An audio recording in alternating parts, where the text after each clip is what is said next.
Andrew King here, Canadian Musician Radio. I'm speaking with Ian Campeau, that's DJ NDN, one-third of A Tribe Called Red, a Canadian electronic music group that blends a bunch of different genres of EDM with traditional aboriginal powwow-type sounds.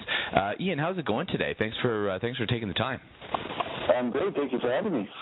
Yeah, Ian, what I was wondering, we spoke about some of the different sounds that you guys incorporate into the music, and I'm wondering, because it's such a diverse array of different influences, when the three of you first got together, what was the initial mandate? I mean, how did you communicate what it was that you were hoping to achieve with this project, and what was that initial kind of idea that banded you guys together? Well, it all came from the idea of just wanting to throw a party. Like, it was Bear and I that lived in the city, and we wanted to have, like, a cultural-specific party here in Ottawa. And, here we have, like, Korean parties or Jamaican parties and stuff like that. So we just wanted to have one for the First Nations people here in Ottawa.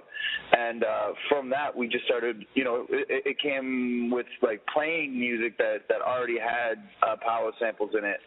And then from that, we started, mashing up powwow music with contemporary club music, just as a way to, like, give back to the crowds that were showing up, and let them know that this party's for them, and this is, here's some music that we made for the crowd. And then when Dan joined in late 2009, that's when we started producing our own music. So the whole idea has always been about, making music and making spaces and stuff like that for the Aboriginal population in urban settings. Oh, very cool. You mentioned that, when you started to produce your own content, I'm wondering, some of those native sounds that we hear, the really intense percussion or some of the vocal samples that you incorporate, are those taken from other sources usually, or do you ever have other musicians record those and then you manipulate them, or has it been a mix of the two? Yeah, it's been a mix of the two. The first one we kind of just sampled off of CDs and stuff that we had before, and then this new on Nation to Nation, that's where we got the specific content that we had to use to remix and stuff. Like, the idea was there, and we were approached. We actually linked up with a drum label called Tribal Spirit, and with them we made these songs, and we also asked for specific recording situations, which has never been made before, about, like, separating tracks and having backup tracks, like the backup singers on a separate track, and, like, acapellas and that sort of thing, which is not the norm for powwow music. And so with those requests, came better production and an easier flow to make the songs, because I had these acapellas and stuff like that. I got you. Some congratulations are in order. Just a couple of days ago, we found out that Nation to Nation was shortlisted for the 2013 Polaris Music Prize. The self-titled just the year before was longlisted. I've got to ask, and maybe even more specific to the self-titled, but did you find that a lot more attention came your way, like something tangible that you saw after that Polaris nod? And ultimately, what are your thoughts on the prize and some of the company that you're keeping in those lists of nominees? Oh, man, the Polaris Prize is, like, it's the one that legitimizes your work almost, you know what I mean? Like, it's made by peers and people that really know music, and it has nothing to do with, like, the business side to it, and it's based on strictly artistic merit, which is, an incredible nod and an incredible recognition, I guess, from music writers from all over Canada, and just people that are music lovers. That's it. It's not based on sales and that sort of thing. So it's an incredible feeling, and we're all super, super excited about getting that sort of recognition. And to be perfectly honest, our first album getting listed, and that idea is just setting in. Like, it's still kind of like dream state. The second one got nominated, now we're shortlisted like a year later.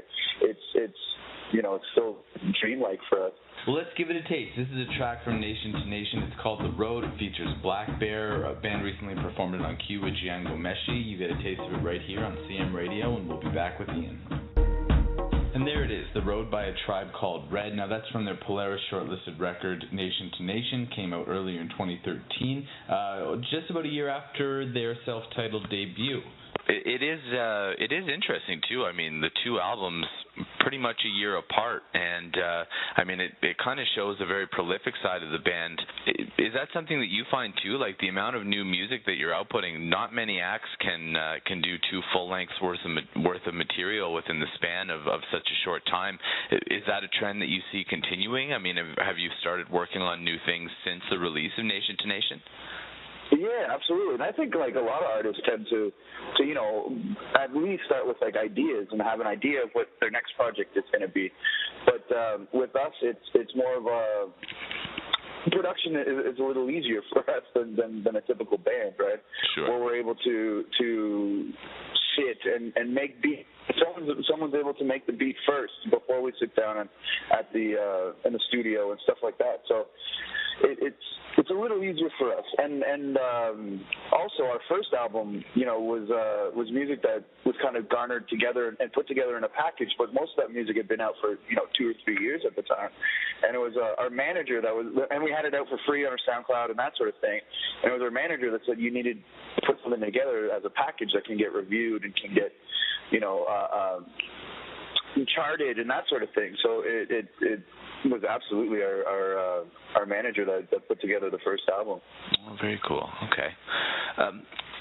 Now, I know that Tribe Called Red have been involved with the Idle No More initiative for some time, and interesting that when you were talking about the origins of the band, it was very much something very closely tied to the Aboriginal identity. And I'm wondering, do you see a lot of room in music, in the arts, in performance, to be able to impact social change? And is that something that, I mean, obviously your involvement in Idle No More showcases this, but to what extent do you feel responsible and interested in taking on a vocal stance with causes like this that are close to you?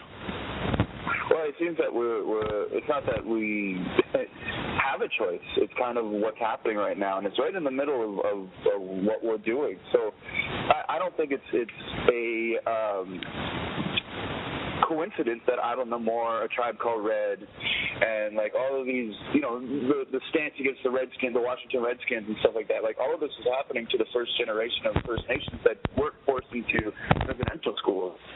And I think that's a testament to how, harsh those schools were and stuff like that. And now we're able to think for ourselves. We're able to stand up and talk about stuff that have been, very oppressive for the last, 400 or 500 years. So it's good. And there's a reason that all of this is happening right now.